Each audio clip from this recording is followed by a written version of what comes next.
The countdown for QT to end is here, my friends. We have literally 24 to 48 hours left. December 1st, officially, no more quantitative tightening. Okay, you ever had a gritter grip right around your nuts? No more.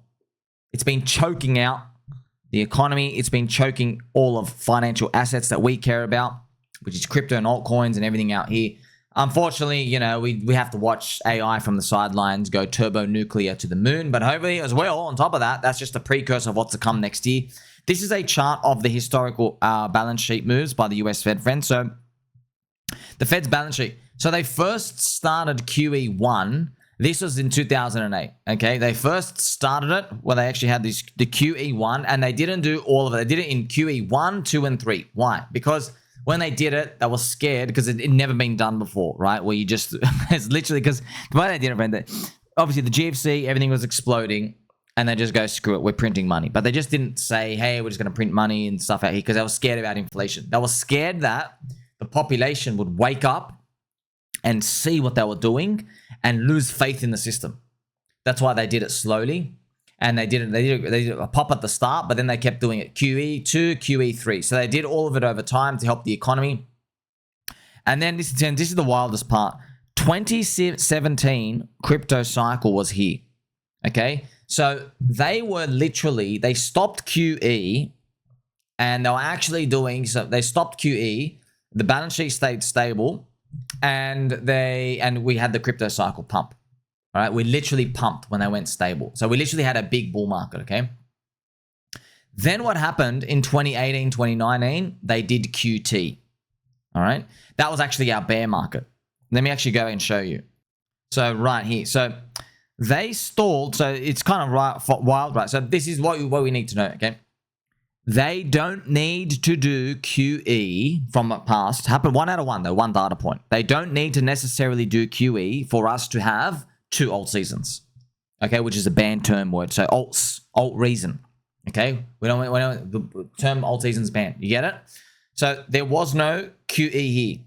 The balance sheet went literally sideways. Okay, so that's what the balance sheet looked like that and went sideways. And this is pretty much it. We had alt season wave 1 that peaked here. Alt season wave 2 peaked here. 1 and 2, and we had the biggest freaking altcoin crypto renaissance of all time. That's what we can gather. So if we go back and check it, the pain of QT started 2018. That was actually a crypto bear market. Everything dropped literally 99%. Bitcoin dropped 84%. And then here we have the zombie virus, and then we have QE starting. So they helped it crank on through. Now here we have QT. That's funny. So this is the second quantitative tightening that we just saw. Now with them stopping the QT now, you know, we don't have many data points, but we hope that it's a good sign of things to come. This is Others BTC. The last time it ended marked the bottom for Others BTC. I know we've said the word bottom like 15,800 gajillion times, so we won't hold our breath. But yeah, I wanted to just give you this information. That's why, friends, from the past, this is what's happened. I mean, like, we're guessing, man. We don't know. We hope it works out. We hope it works out. All over the crypto industry, though, we're going to play some PUBG music.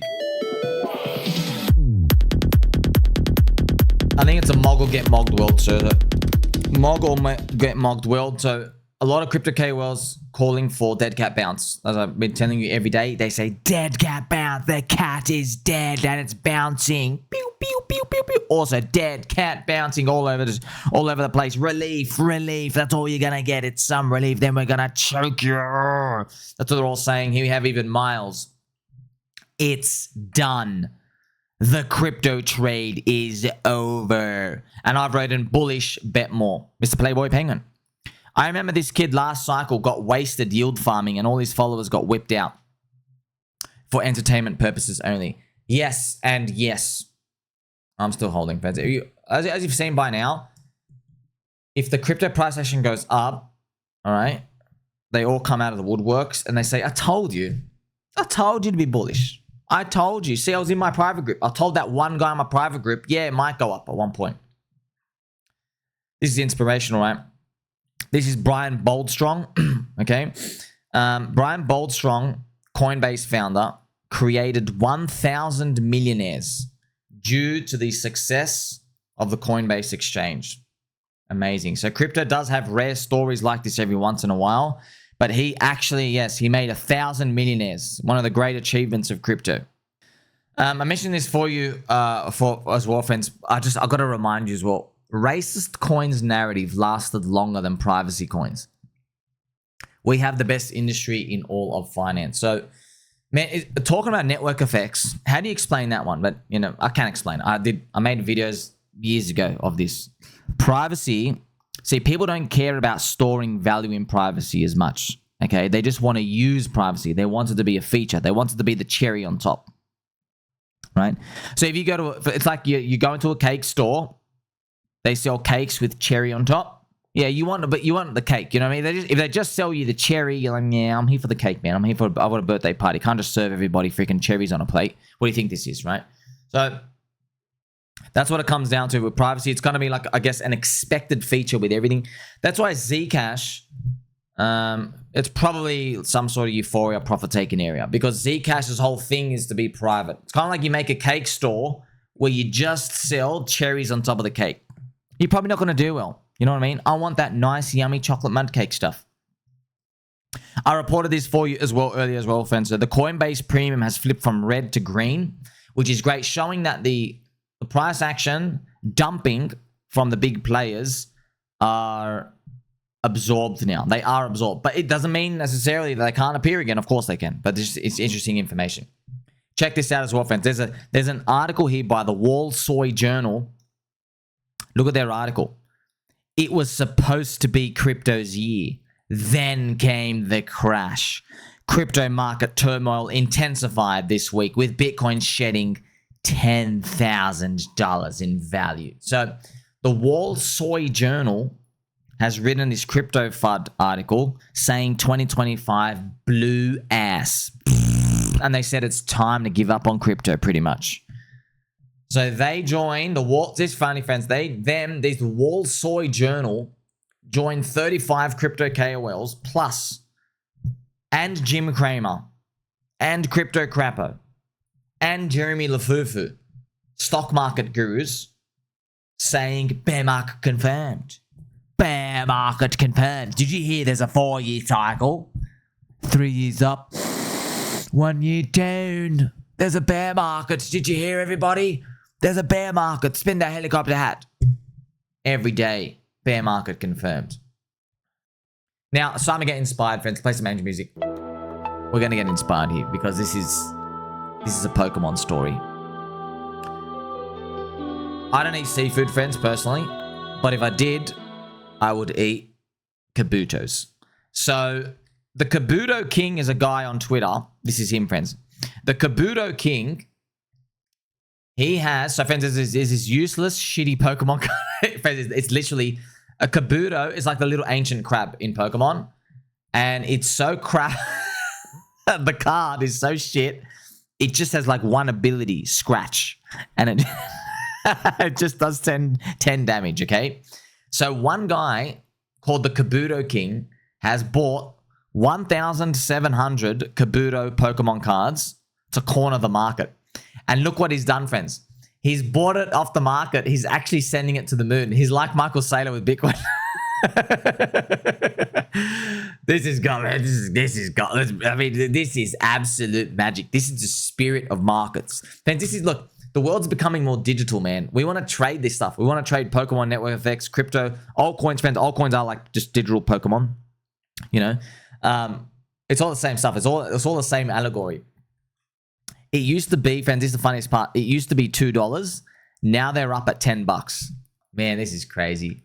So yeah, the price went from $2 to $10, and he bought the useless Kabuto card. And look at his collection. He's literally just collecting them. He buys them like one at a time. He's just buying them, man. This guy is funny to me because he wants to own every first edition Kabuto, and I have 3 of them, and I'll never get rid of them for the sole purpose of him not having them. Doesn't that sound like crypto, man? Doesn't that sound like Bitcoin? Oh, Michael Saylor wants all the Bitcoin. He's not going to get mine. Man, it's this markets is right. This is interesting. Asian Quant. Pete, I will do the same. So bummed my autism wasn't strong enough to get into Pokemon cards early. Yeah, man, Pokemon cards obviously being hot. I wonder if they're going to be in a bear market. They have these cycles and stuff out here, but it is really cool. Remember, friends, as well, StableCoin SuperCycle in terms of crypto fundamentals is mooning. Showed this for you a short while ago. Just like, I've got to bring you back to this chart. Show this. You got to look at this, friend. Like, just look what we did in 2025, man. This is not a bear market, bro. You know, this is accelerated. It's not even going parabolic. It's just going up and to the right. Okay, that's nothing to be concerned about, man. Do you want to say parabolic? I think this is parabolic. Boom. It's this huge spikes up. Okay. So stable coins are the lifeblood of crypto because it brings in normies.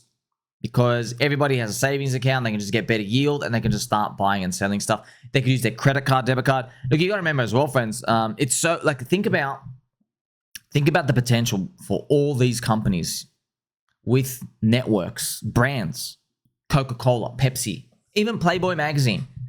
If they release their own debit or credit card, right? Or they get hooked up with Visa or something and they do some sort of deal. Remember, they can trick normies. I have to use the word trick, so be careful these. Where they just offer you like, hey, you get 20% cash back. But then there's an asterisk. And then the cash back is in the form of a token. A token, you know, a yield farming token. That they hand out a token. Okay, see what I mean? Like, they can start to experiment with these. You and I, we're in DeFi. We know all of these are Ponzi's. In the bear market, everything drops. But normies don't know that. They don't know that. They go, and you know, maybe they're going to find ways to get buy and burns on their tokens and stuff out here. But we haven't even seen the Renaissance explosion period of it. You know, and I really do. I don't know why. I just keep thinking about this every day, man. Like, man, imagine we wake up one day and Playboy releases a stablecoin, and we just know, like, okay, there's something wrong with this picture. I think we're hitting near the end of the cycle. This is funny as well. Coinfessions. I got debanked, but I was able to get $14,000 on the credit card for PulseChain first. Jokes on them. Pretty cool. Pretty cool. Nice. We saw this a while ago. We had sometimes PulseChain gets mentioned sneakily into the Coinfessions rect. I made 5555 YouTube videos, and here's what I learned about the cryptocurrency industry. Go all in and hope for the best.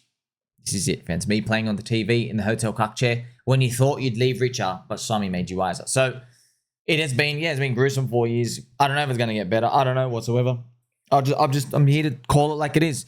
If we go down Bitcoin 55K, all the crypto KOLs are going to come out and say, I saved you money.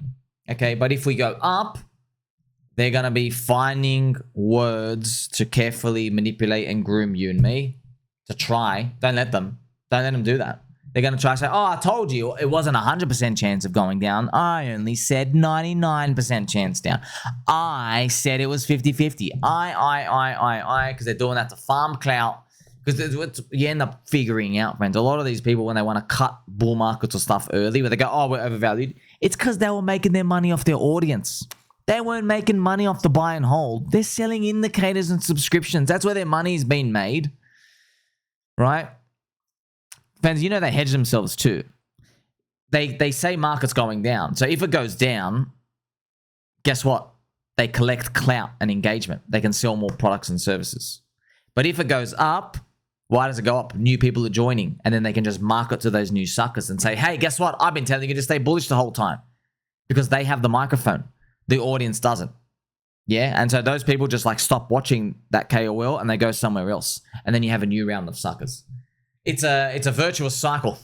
That's how they just keep amassing these big followings. That's why when you're watching them, that's what you're watching. You're watching somebody who's good at getting people to listen to them. Okay, you're not watching someone who's good at buying low and selling high. Like, subscribe, belly button, all. Catch you in the next one.